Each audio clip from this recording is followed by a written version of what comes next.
maybe you are seeing it as a gift, but it's interesting how that word, because you've used it, you went from giving feedback to gifting, and I was like, well, I'm sure you think it's a gift when you're giving it to me, but when I'm receiving it, I'm like, that stinks. That's not really a gift. And that was actually really the dynamic where with what we're sharing with you today, we've turned this around pretty powerfully.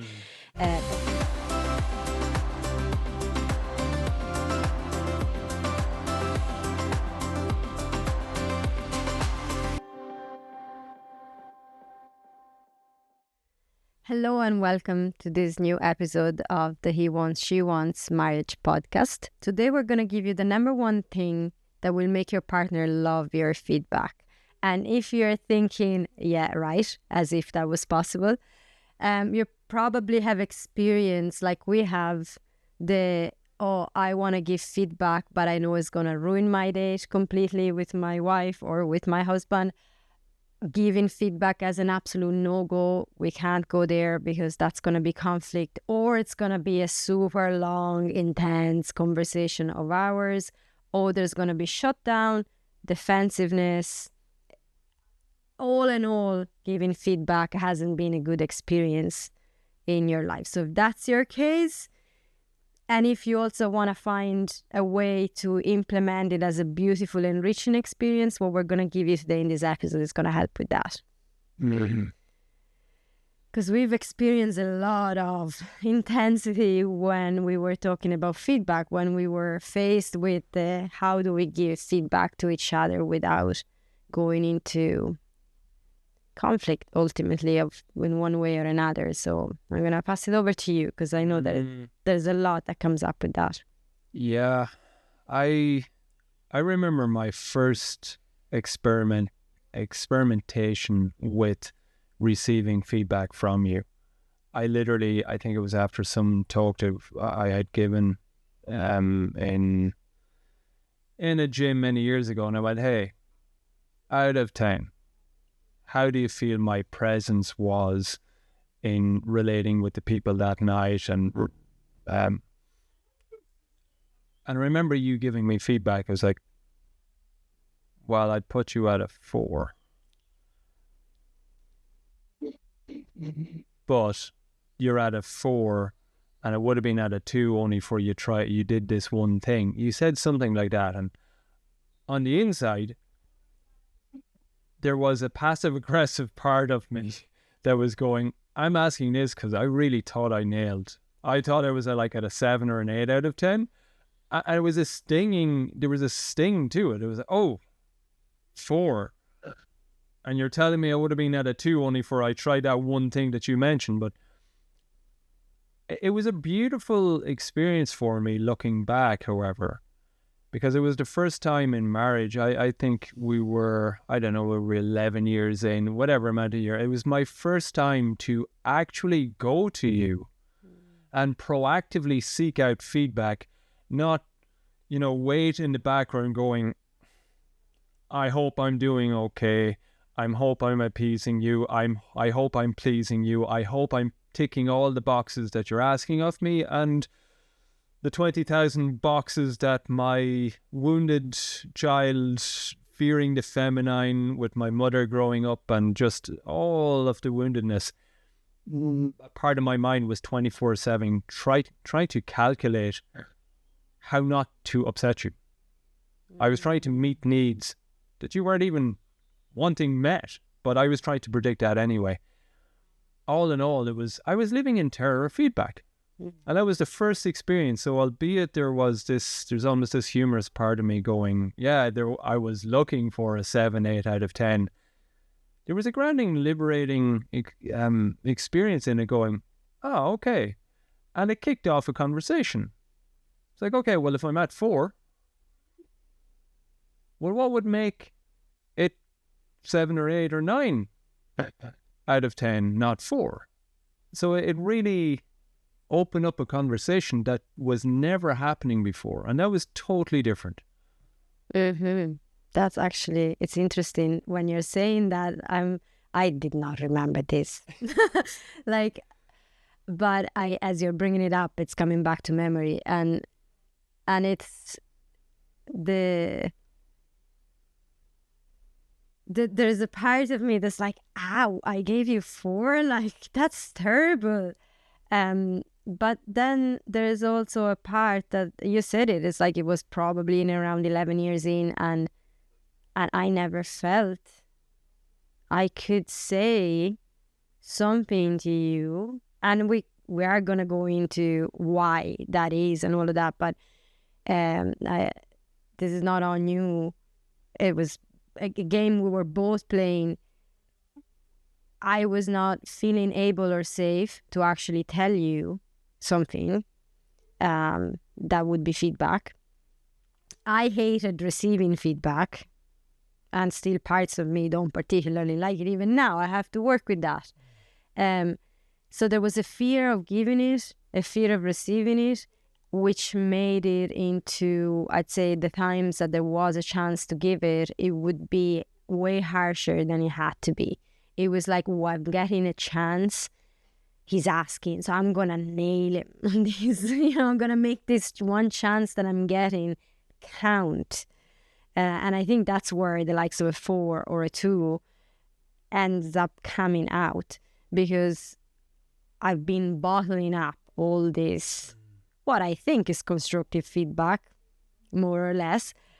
And now I get a chance to say it, so I'm going to make sure I'm just giving you the most cutting version of it that I can give you, because I really want you to get this kind of thing. So there's a load. There's actually, in that 4, there is a load of 11 years of don't say it, or when I've said it, it hasn't been received, probably because I had landed it not in a very safe way. But that we didn't know all of this. We didn't have all of that awareness at the time. We were doing what we had seen more or less was being done in our families of origin. Oh, dear God, don't bring up the families of origin. Which my experience in my own family of origin was like put downs and criticism and actually ridiculing everything that anyone does. That was my experience. So putting my hand up in, I think it had a different texture. I think it was just the texture was different in the volume. Italian volume and Irish volume, but the emotional signature of it was reeking in a lack of safety. I think we can both resonate with that. And I believe that's the problem for couples around the planet. I've had hundreds, if not thousands, of conversations with men, with husbands in my work the last number of years. And there is this, that when you were speaking there, the idea that was coming to my mind metaphorically is like no man's land.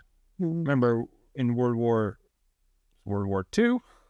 Oh, one, I'm forgetting. It's where there was trench warfare. One. Thank you. I was doing the historical calculations. My history teacher would be discussing with me now. World War I.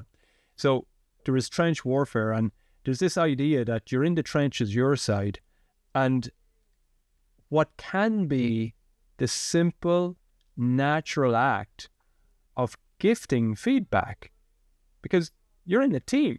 It's the ultimate team. You know, a married couple in a healthy society, family unit, that's the most important team in society. So it's a beautiful, natural act in a team, in marriage, to gift feedback. Hey, there's a growth opportunity. I think it'd be cool if you could hear this insight from me. But it doesn't play out like that in our nervous systems. And hence, I feel that it's because of that trauma, as like Gabor Mate, and I quote that quite often because there's a simplicity in it. Trauma is disconnection from authentic self. So when I know I was experiencing that with you for years, it's like I'd see things that you were saying or doing, not saying, not doing in marriage with the girls, etc., etc. I felt like, okay, I have this thing, but I'm in this trench. Now I have to somehow figure out how to get through all of this barbed wire, how to go, not get shot, not have grenades. and get to the point where I land this insight, this simple thing I'm noticing, an awareness that I have of something that could be of benefit to you. That whole closure would take over my nervous system and I wouldn't land it. Mm-hmm. And it would only get to the point where I'd either get so peed off with you and I'd land it myself, or more often than not, I use it as cannon fodder. When you would finally be giving me feedback and you'd say, hey, you know, you're always late, whatever. Hey, you're being disrespectful. At that point, I'd be like, yeah, but, and then out would come my filing cabinet of resentment. Here's all the unspoken feedback that I haven't given to you in the last 6 or 7 months. Blah. And we'd have this horrible mangled wrestle of like, I don't know, 3 hours of horrible conversation that didn't really go anywhere so conducive. Which feeds the cycle of anytime I give you feedback, you don't receive it, but you're actually giving me back all the stuff that you, and we both did that to each other. You're bringing that up now as your example, but like I've done that plenty. But I sort of wonder, you've used the word gifting feedback, and I'm kind of wondering how many people in the audience have gotten triggered just by that word. And my guess is a good 50% that are the ones that are constantly getting feedback from their partners are like, oh, he's calling it a gift. Well, F that. And that's one part. And then the other ones are more the ones that, you know, you got to be humble on this, but you're the one that probably tends to be the one that gives a little bit more feedback. Maybe you are seeing it as a gift, but it's interesting how that word, because you've used it, you went from giving feedback to gifting. And I was like, well, I'm sure you think it's a gift when you're giving it to me, but when I'm receiving it, I'm like, that stinks. That's not really a gift. And that was actually really the dynamic where with what we're sharing with you today, we've turned this around pretty powerfully. But that was really the dynamic. I did not perceive it as a gift. It was a criticism, it's a fixing attempt. It was well, you're seeing that in me, but you should see in yourself. There was so much that could get triggered anytime. And as you said, it's a bloody minefield every time that you try. And the times that it seemed actually that it was received, usually there was like some kind of, the person that was receiving, whether it was you or it was me, there was a, okay, you know what, I'm just going to put up and shut up on this and just give him that one. I'll just, you know, yeah, you know what? Oh, yes, honey, you're right. I'm just going to, because I can't be bothered to have a 3 hours conversation. So I'm just going to go, yeah, okay, you know what? I'll repress or suppress, whether consciously or subconsciously, but I'm just going to shut this part down, which then creates more resentment, creates ammunition that comes out in moments where it creates more conflict. So I feel that pattern was live for so many years. I think 12 years. The fundamental change in my behavior started happening when I went to men's work. And men's work for several years. Then I went into a business mastermind, which these containers are foundationally set upon receiving feedback. I know pre that I had an allergic reaction to receiving it. And apart from those really sacred first steps with you, but men's work really helped me get what the benefit of receiving feedback was about. And that's when I started feeling that I was more sincerely seeking the feedback and seeking what was the diamond in the rough type element of it. It's like, yeah, okay, it doesn't have to be landed tidily, but I was really curious to get to that nugget that was in it. And that started transforming the texture of our marriage. Definitely my side, it just became more nourishing.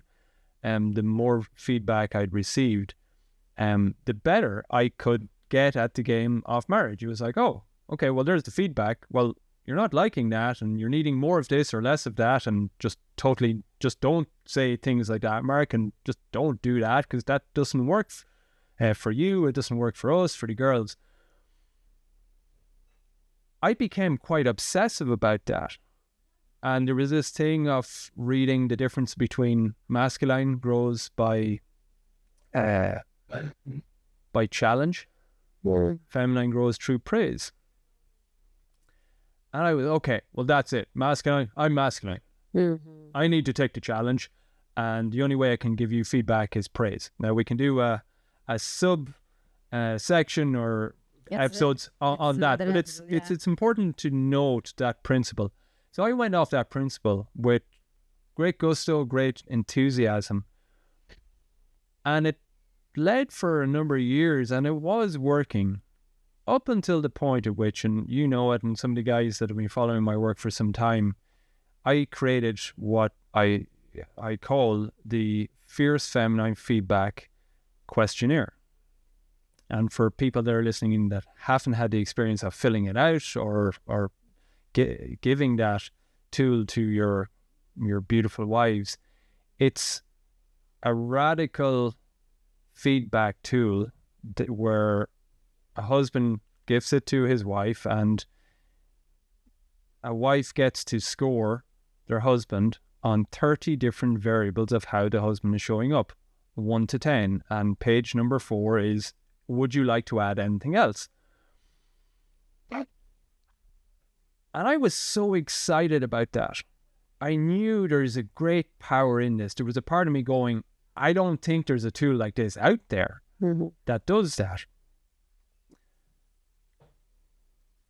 And I gave it to you, and then you gave me the feedback, and I got like, in the full percentages of there's 3 different categories and 10 variables in it.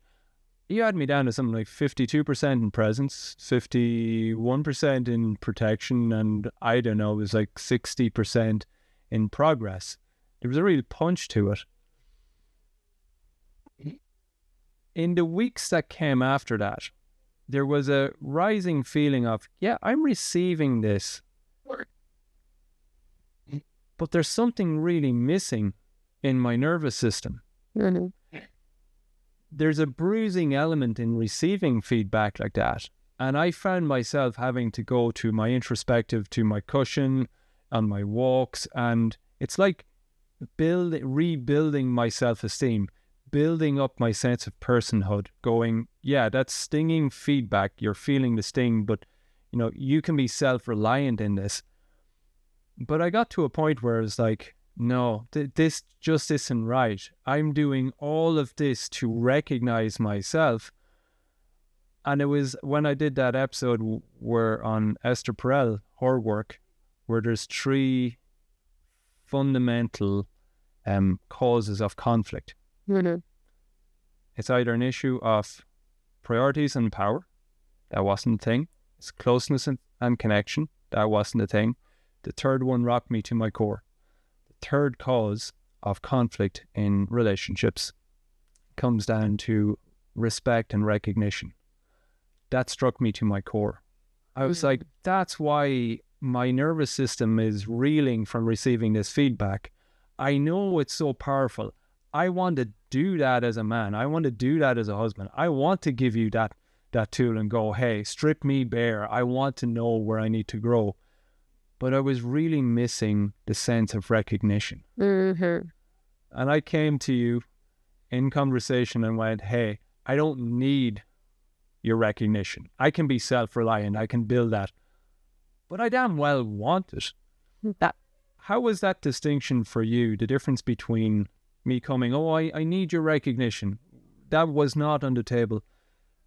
How was that received by you? I don't need it, but I really want it. You're my queen. You're my goddess. You're the one woman on the planet. I want you to recognize me in my power. I thought that was wonderful. I actually really, there was no resistance in me in that.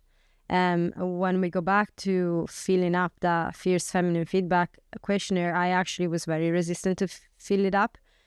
And I thought that there was a lack of safety, like maybe I'm not safe. What's this resistance about? There has to be like a lack of safety then. But it actually wasn't. And I remember giving it to you with those scores that were not very high, and even saying to you, they're based on different baselines. It's like, I don't have anywhere to tell you that the reason why I'm scoring you like this is because you are that amazing and you've set some powerful baselines that is like, this is like an opportunity for growth, is not actually a resentful wife just going, okay, you know what, I'm just gonna nail you, because we had done work on that already, and I didn't feel like I was at that point. So when you came down, now I'm saying it so eloquently right now, of course, I didn't have, it's like you join the dots at the end kind of thing. So when you came down and you went, what's missing? Because you didn't say to me, your feedback is crap. You didn't go reactive on it. Actually, you made a couple of jokes, I think, at the beginning when you got it. You were like, whoa, that was like, I was expecting something a bit better, but okay. But there wasn't a sting in that towards me, which felt safe.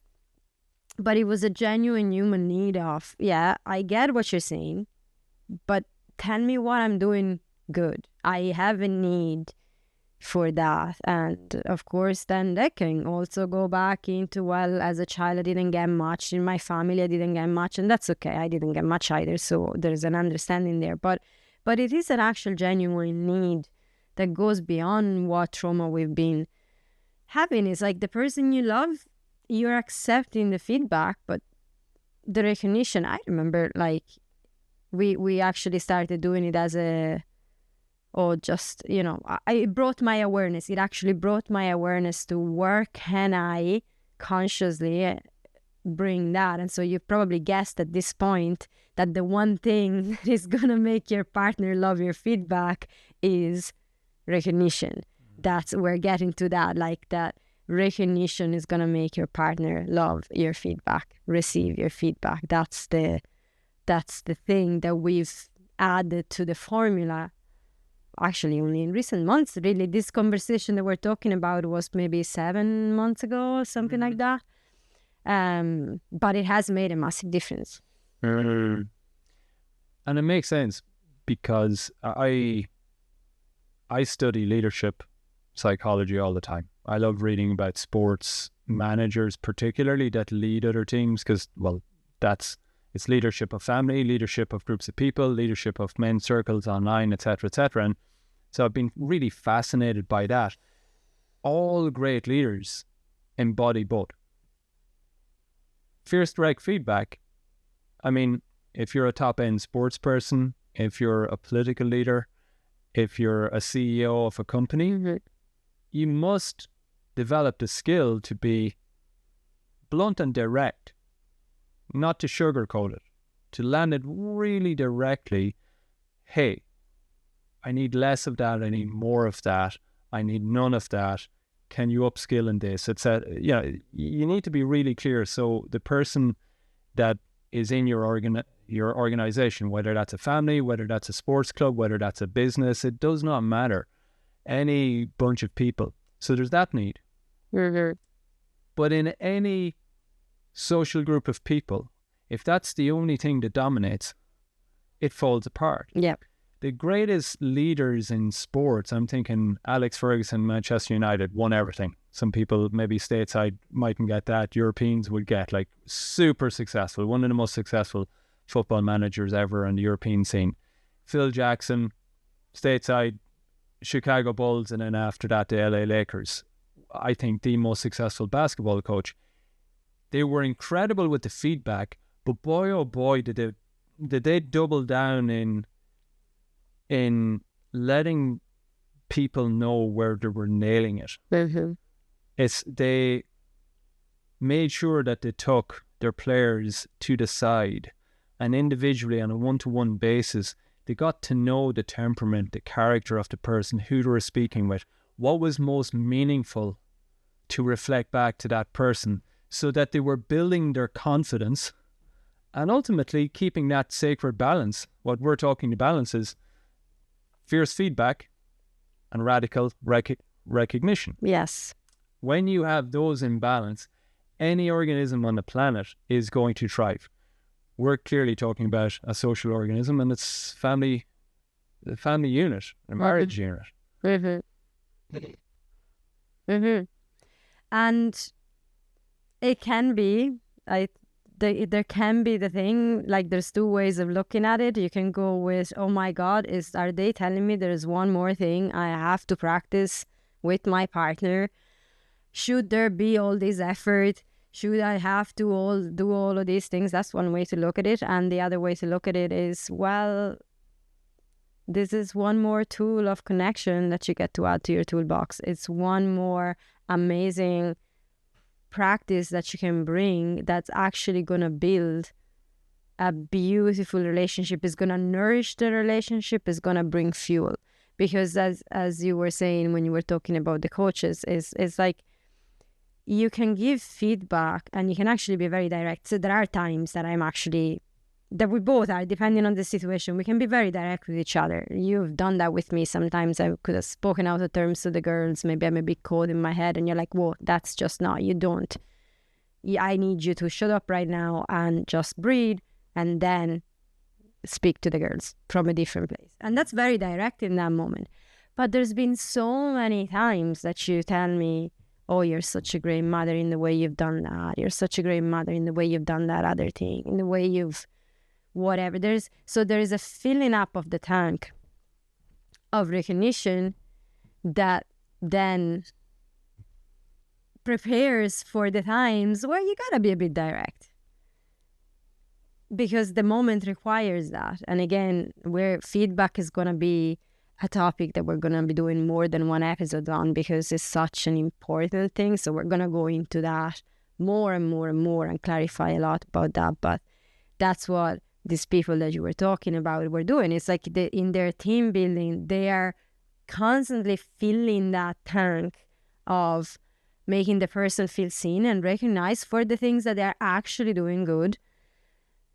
And then there's the moments where you have to be a little bit direct, but you can afford to do that because that beautiful reservoir is full. Where we go on like so many, well, we've had that ourselves, but I know I see it in my own work with the women that I've done so far, and I know you witnessed that. We go all on empty all the time. Like so many of us go on empty. There's no recognition. And then on top of that, there's the feedback, because you have to be, you need to be able to receive it so you get it. But that's like a slap at that point on top of something that's already empty. Yeah. The one thing I want people at home to really lock in on is a recognized partner will love receiving your feedback. Mm-hmm. A recognized partner will see your feedback as a gift. Because when you think about these teams, why is it that this works? Fierce feedback with a foundation of radical recognition. Why it works? Think about it as kids. All of human psychology, if you bring it back to what we naturally embodied as kids, it's like when you're playing a game. I mean, marriage is a game. If you know the rules, it doesn't feel like a game because we're not enjoying it and because of our wounds. But when you're playing life like a game, as a kid, there's that simplicity. When you're playing a game, you want the challenge. You want the feedback. Oh, you don't score a goal. Nobody cheers when you do that. That's the fierce feedback. But you want the recognition. Oh, you scored a goal. Yeah. So it spurs you on. So you'll go through any challenge to get to the point where, hey, like high five or, well done. And wow, that was amazing. And so it's this upward spiral. Now you bring that into a family unit. I know since we have brought this in as a combined practice, me receiving the feedback, things were slowly but surely getting better and there was a certain improvement, but there was a ceiling to it. what I have found in the last 5-6 months since we've really established a balance, and we're both practicing it, is the emotional set point of our family is rising and rising and rising. Mm-hmm. Not without periods. We've spoken there, early New Year. Hey, there was a period of time that was pretty intense. However, it's that emotional set point of the entire family rises. A little bit happier, a little bit healthier, a little bit more positive, a little bit more enthusiastic. And what has happened from there is there's a little bit more expression. There's a little bit more expansion. There's more progress. Every single one of us in our family unit, since we've got that dynamic going so powerfully, there's more and more expression and expansion happening. And like, that's where the fun happens. Mm-hmm. Mm-hmm. Yeah, and even in that period that you were talking about that was intense, well, ultimately, it would have been a million times more intense without the recognition. We practice that like crazy in that period. There is moments of, we spoke to it, glitches, things are not working, whatever. We're going through some emotional intensity, but there was always I actually see the efforts you're making. I really see the progress you're making. I really see you're doing your best. We go back to the agreements. I really see you're playing poorly well. All of those are moments of recognition. And which brings us to, well, I don't know, are we good to go with that? Like, how do I do that? Okay, so I've heard you about recognition. I've heard that a recognized partner receives my feedback, is going to love receiving my feedback. I heard that I can view it as a chore, or I can actually view it as a fueling of connection. How do I give this feedback? And we have 3 ways that are the 3 main ways that we implement the bringing feedback into our everyday life. Mm. Will I go? Will you go? Go for it. You're in the flow. Okay. You're in the flow of it. I'm not going to stop you. So the first one is what we just mentioned. It's actually just bringing it into everyday life. And at the beginning, it's a little bit of a conscious decision. And then it gently becomes actually part of the culture of your family, part of a habit. But it's used in any occasion you can see to actually recognize your partner. I don't know. You cooked dinner last night. I was like, what a lovely dinner. And you say it. It's not just an assumption or giving for granted, but like, I see you've really cooked a beautiful dinner. Thank you for it. That's a moment of recognition. Mm-hmm. It's making the other person feel valued and seen in that moment, and that fills the tank, goes into that bank account of recognition. You can't overcook recognition. That's a really important thing. And in many senses, if it is dried up, that's going to be one thing. It's like dried up. It mightn't feel like it's coming natural. You got to dig deep. Mm-hmm. You got to dig deep. You got to go over beyond the story of, well, for 20 years, well, Mm-hmm. for 12 years, well, for 35 years, whatever. At some point, Mm-hmm. you were recognizing the other person. It's guaranteed. 2 people can't come together and get married if there isn't recognition. Early days, dating days, oh, you look amazing in that. Oh, that's so funny, like there's the recognition of the humor. And then at some point, and many different reasons and woundings, and we're going to unpack that going forward, why the doors get shut on it. But at some point, there was a flow of recognition. There is no exception to that. No matter what your story is now, at one point there was a beautiful flow of recognition, and it's rekindling that, remembering that, and making the effort. But there's plenty of opportunities. Mm-hmm. Plenty. That's been a humbling thing for me. It's like, wow, I actually love having it as a bit of a game. It's like, how many times can I recognize from the mundane? And one thing what I find in that part of our practice of recognition is the most obvious one for me was when, quote unquote, you're getting it right. Oh, wow, you look really lovely right now. I love that top in you. Thank you. I love how you've dressed. Just spontaneous, and it just feels natural and right to say that. Mm-hmm. The other part that was missing my nervous system was recognizing you in the atypical moments when you're challenged. That is so nourishing. What I'm talking about is like moments when you're under weather, you're not in good form. You might have actually been, off with the girls. But to go, what can I recognize in you in that moment? Let's say being off with the girls is, hey, I see you trying to play pretty well with the girls. I see you digging deep because I know the day you've had. I see you in that challenge. It's a really key one. You don't just recognize the so-called very obvious when your partner is getting it right. See them in the challenge. See them in the coming home, late in the evening after a full day's work. And yeah, you've had your whole day as well, but can you recognize them in a moment? And they might come in and they mightn't look you in the eye. They mightn't greet you the way you'd ideally want to be greeted. But can you see and recognize the powerful man or the powerful woman in that moment and go, hey, I see you, my powerful man, coming in after being out on the day, dedicated to earning money for making a living and, paying off the mortgage off our sacred home. I see your power. And whatever equivalence can be for the divine feminine. It's a really key practice distinction for me. Yeah, what comes to mind when you said you can't overcook recognition, well, you can overcook dinner, which has happened many times.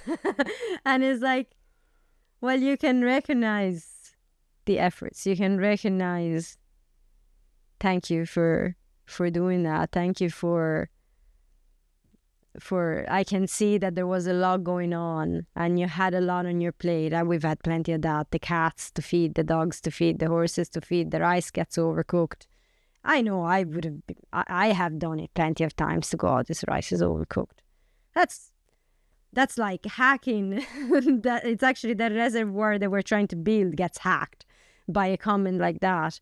And I know I've done plenty of times. So, but instead you can actually, that's the challenging moment. And it's great to be able to bring recognition when you're seeing that your partner is being challenged and you're actually recognized. But it's a practice to actually bring recognition when you're being challenged. Because if I'm starving and I've had quite a full day and I come to the dinner table to an overcooked rice, I can actually feel extremely challenged and wanting to go, oh my God, can you not do anything right? Which is not actually true, but that can come out. So be able to go, okay, yeah, that's a thought, but can I actually bring recognition to this? That's a practice. And at the beginning, it definitely requires effort. I had to make a massive amount of effort at the beginning to bring that in that way. Because in my family, the default was speak whatever, and so that was the pattern I learned. So this is the first step. That's the first way. Yeah, it's the first way of landing. Yeah, in the moment when something happens. The second part, the second way of landing it is informal practice. We're speaking that formal practice with couples in coaching or in the community. That's where there's a whole art to setting a conscious, intimate container between partners. It's like you can go for 10 minutes, you can go for 20 minutes. It's like going to the gym, I suppose, without giving the details, because this is not the time and place to describe that. But it's like going to the gym. It's like you want to play football while you go to the gym and you intensely train your nervous system to be strong, to be fit, to be athletic, so that when you hit the pitch, it comes naturally. Structured practice is that idea. You go to the gym for 10 minutes, 20 minutes, you work out your nervous system in the art of recognition. And there is that part. I think that was the structured practice for me has really helped me deepen the amount of language that I bring to it. Where I was doing it before, to a point, I found it was almost behavior based. Oh, you're looking amazing now. like that spontaneous one. You're looking amazing. There's an act that you've done. There's a behavior that you have enacted. Cooking dinner. Oh, you did whatever. You did brilliant with the girls. You navigated the conflict. You were underneath it. It's to tap into the virtues that your partner is embodying. What's the part of their character? That for me, the formal practice really has expanded my repertoire of being able to see you and go, wow. It's like words like courage comes up, your discipline, your tenacity, your compassion. I see your empathy there. I see, and this whole ocean of wowness. I don't have another word for it. I'm like, that practice of recognition. It's like, wow, I'm just in the presence of the most extraordinary woman on the planet. Wow, the more I do this, the more I recognize, am I just the luckiest man on the planet? And I find that's fucking beautiful. I know before recognition, before this conscious practice, as a masculine practitioner, I was relying upon sort of like this stoic, I can get my shit together. I can discipline my own mind, which is a wonderful thing as a man to be able to do, as a husband, as a father. You do need to build that muscle. Mm-hmm. This does not take away from it. And yet it's also true. I'm loving the recognition practice because it works my nervous system out to see, wow. Yeah. As it eradicates the mundane, same shit, different dayness, where we unwittingly take for granted this sublimely beautiful person that we have in front of us. And like, what a tragedy when that happens. We shift to the third one. The third way. The third one, which is you can pepper in recognition before you're giving feedback. And again, we said it before, that doesn't mean that you cannot give direct feedback. You're building a bank account of recognition, so you can actually give direct feedback. But, the rice is overcooked. I see the amazing efforts you've made tonight to create this lovely dinner for us. Thank you so much. I would really love if next time you could remember to put a timer for the rice. The cooked rice is a thing for you. I actually... there could be... Well, I don't know. Maybe I'm biased. I don't even think you've ever done it. There could be 90% of... I don't even think you've ever overcooked rice. It's purely because earlier... Because you've said it that much. The overcooking rice is your thing. It's not. It's because you said earlier you can't overcook the recognition, and it came to me the whole overcooking dinner. Probably, I actually know I have overcooked rice a good few times. So I don't know why that came as a thing, but that's just the thing. I'm not being passive aggressive here. There isn't even a thing in our family of overcooking rice, but it was a cool example. Overcooking whatever. Maybe I'm Italian, overcooking pasta would have been more appropriate. But like literally it's just giving that little bit.